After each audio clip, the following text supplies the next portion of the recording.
Aggaamii ni murteessa malee irri hin jarjaru. Keessa isaa argee namni dafee hin baru. Maaliif namni gaabbaa hojii inni hojjeteen dura isaan tilmaamu bu'aa inni argateen. Hindeeffatiin dhugaa haqa keetirratti daangaa darbee dhufnaan si miidhuuf yaadeeti. Garuu waa'ee keenya kanaa mee jecha naaf laattaa? Odaa jala teechee tusii maaf himatta? Osoo odaan jiruu galmi maatii tokkoo harcee maa badaa sanyiin abbaa kan koo.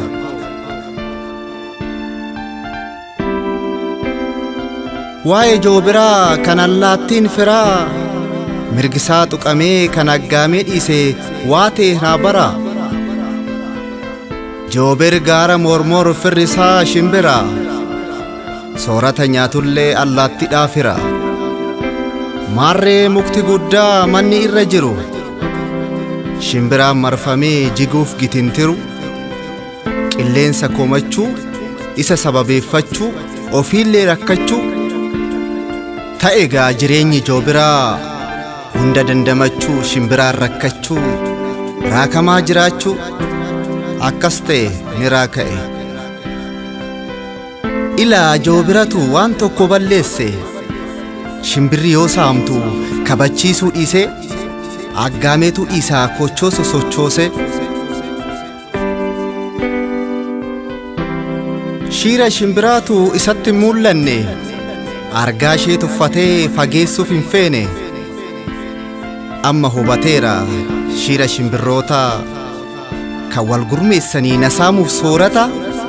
Ahaa ishii takkittii ishee gaafa duraa rakkina ishee argee dhiisee nama raraa mana na baasuudhaaf natti fiddee fira jedhee joobirri dammaqee isaan baree soorata isaa hundaa dhowwatee itti aare.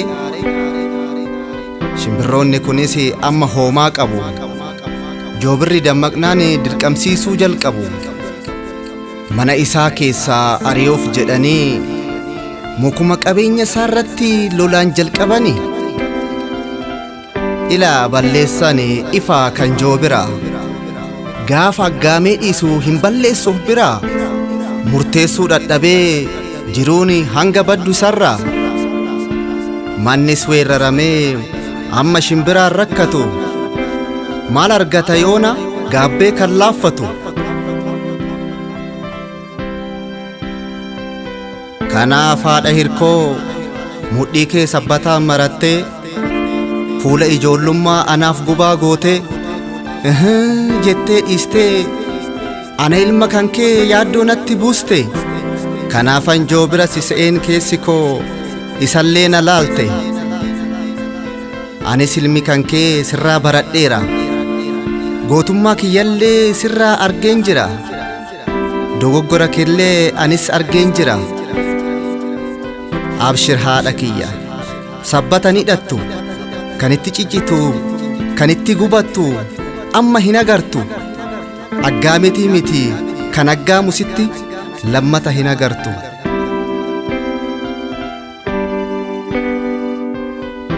Akkuma bareetti adafrisitu deemee mana abbaa shaggee baay'een chaggaramee chiggiriin na arge. Maaloo abbaa kiyyaa ምንም ናንከፈሊኒ ወሪ ኬታኔጋ ገራክየ መሌ ዋ tokko ናንጎቲኒ ጀኤ አከሲቲ መና አባ ሸጌ አማች ገሉ ገራ አባ ሸጌ ላፊሴ ረራሴ ገሌ ካካ ገሉ ማኒ አባ ሸጌ ሁንዲ ነመ ቁብሳ ዋኛቱረ ደርቤ ከነገርቱስ ገራ ነመራሳ Adafrisis maarree argee kan hin beekne addunyaa haarawaa dhuguma kan seene jedhee gagammadee loon isaa tiksuu mooraa qulqulleessuu jaalatamuuf jecha waa tokko nambisu.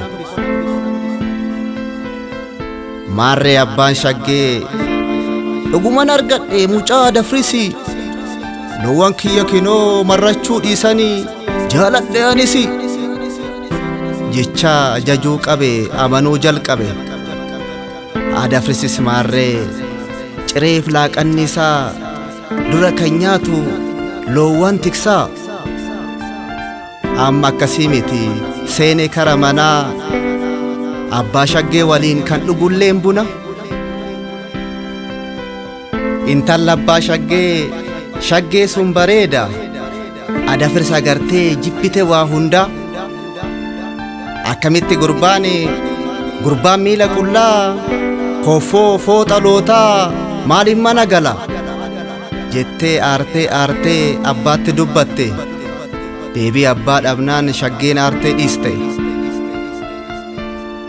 Adafris isa maxaa mallas amma mirga qaba waan fedhu raawwachuu waan fedhe fudhachuu waan yaade hundumaa mijeessuu danda'a amma abbaa shaggee hin dammaqne ta'a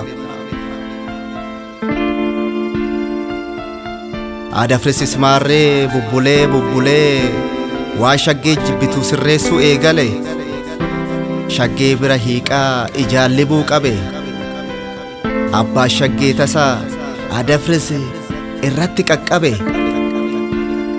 aaree guggubatee akkamitti Adafris intala koo shaggee ilaala akkasi mana kiyya galee maaluma rakkate rakkina qabaannaan maaliif na dhokfate aaree abbaa shaggee gurra Adafris qabeetu micciire yoo itti deebite an abbaa shaggee miti yoo garaa sii fire jechaa itti dhiise Adafris mennoo jennaan mennoo keetii lamanatti dhufnaani waan si dhiisu seeni shaggee tiyya tuqnaani akkasittiin irra darbe mana isaas hin baasne warri guddaa kun maqaa ofii hin eegne kinooga akkasitti aggaamee irra darbe manni abbaa shaggee garba yoom adabe sana booda Adafris sirbaa itti hoymalaa shaggee taphachiisaa galgala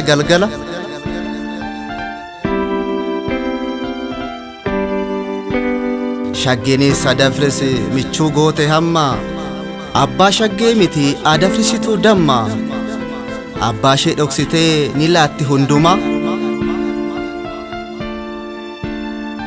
abbaa shaggee umuriin dhadhabnaani intala isaa shaggeef qabeenyatti dhaamnaani Adafris gammadee burraaqee qabeenya argannaan dullumti sammaatte abbaa shaggee irratti manaa ba'uu didee qe'ee ofii irratti Adafrisis ifa baase amma abbaa ta'ee jira shaggeen abbaa gattee Adafris naa bara jedhaa warra ollaa barsiisuu jalqabe Adafrisis deemee samaanaadhaan qabe abbaa shaggee guggubate Adafris isa kadhaan galee ilkaan ciniinnatee garba itti male amma humna dhabnaane waan godhu wallaale aggaammii isa duraa gaafa mana galchu Adafris intala isaa laalee mala itti tolchu yeroo san balleesse dhuguma yaa firaa Adafris amma maal balleesse